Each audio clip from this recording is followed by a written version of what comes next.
Allora con il presidente e il direttore della casa Bombozzolla a Soligo, ripercorrendo la cronostoria di questa pandemia, di questo periodo buio, come ha reagito la vostra struttura all'inizio?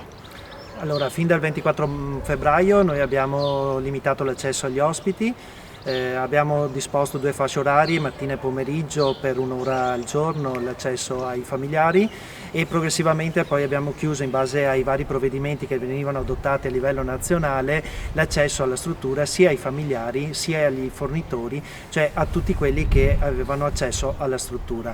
Da allora, cioè dal 29 febbraio, abbiamo dato tutta una serie di indicazioni al personale sull'utilizzo della fornitura dei DPI e sul corretto utilizzo dei DPI, affinché venissero gestite in maniera corretta le attività sugli ospiti.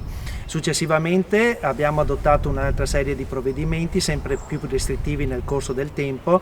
Non ultimo abbiamo provveduto la settimana scorsa, dopo che sono stati fatti i tamponi agli ospiti e ai dipendenti dell'istituto, a sanificare l'intera struttura, compresa Casa Cardani e anche gli uffici, con una ditta specializzata nel settore. Il Bombozzola è molto vicino alla comunità di Soligo. Come ha risposto la comunità, quindi gli esterni e gli ospiti della struttura? Allora, la comunità esterna ha risposto con soddisfazione al fatto che finora l'istituto è risultato immune da qualsiasi contagio attraverso l'analisi fatta previa i tamponi. Gli ospiti diciamo che sono meno preparati per poter esprimere un giudizio e anche riconoscere l'operato fatto dall'istituto. C'è da dire però e sottolineare che questa forma, diciamo, di soddisfazione scaturisce da un risultato che è in forma, diciamo, di un connubio, ovvero una catena molto debole, una catena debole composta da soli 2 anelli, uno forte che è l'impegno e la professionalità da parte del personale dell'istituto, unitamente anche alla pazienza e alla comprensione dei familiari degli ospiti, perché si sono all'improvviso trovati a non dover più comunicare con loro anche visivamente. L'anello debole, che però ancora tiene, è il fattore fortuna, nel senso che se l'Istituto Bombozzolla ad oggi, soltanto ad oggi, può dire di non essere interessato dal contagio, ciò non significa che le altre case di riposo, dove invece hanno avuto forme virali forti e anche decessi, sia dovuto al fatto che sono stati meno bravi di noi. Teniamo presente che ad oggi questo non è un risultato, ma è solo uno step. È come potrei paragonare alla discesa di uno sciatore, un tempo intermedio strepitoso, ma se prima del traguardo inforca una porta o cade, è tutto vanificato quello che ha fatto a monte. Noi useremo ancora cautela, perché se tutto quello che è stato detto in merito a questa pandemia è abbastanza fumoso, l'unica certezza è che ha colpito una fascia d'età più vulnerabile che caratterizza gli ospiti delle case di riposo.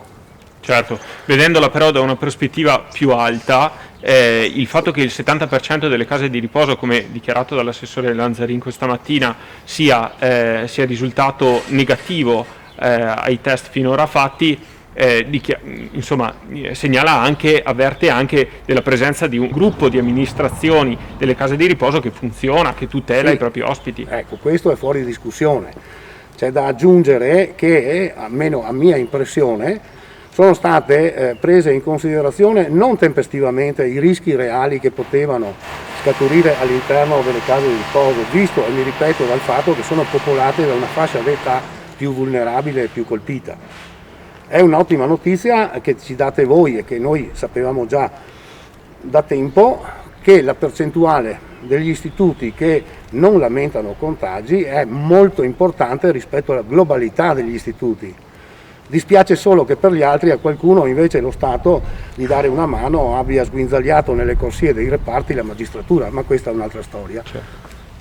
Un ultimo segnale un positivo, diciamo, in molte case di riposo, anche leggendo tra le pagine dei giornali, oltre all'isolamento, c'è stato spazio anche dei momenti di solidarietà dagli ospiti verso l'esterno e viceversa. Voi potete raccontare, anche prendendovi un secondo, questo, se ci sono stati degli episodi positivi? Allora, il primo episodio positivo è stato l'utilizzo dei sistemi di comunicazione a distanza tra gli ospiti e i familiari. È stato anche per gli ospiti un momento diverso di poter comunicare con il proprio familiare, quindi dopo alcuni giorni che non li vedevano, poterli vedere attraverso un telefonino, un tablet, vedevi in loro la gioia di vedere dall'altra parte un proprio familiare, poterci parlare, poterci comunque confrontarsi con questo.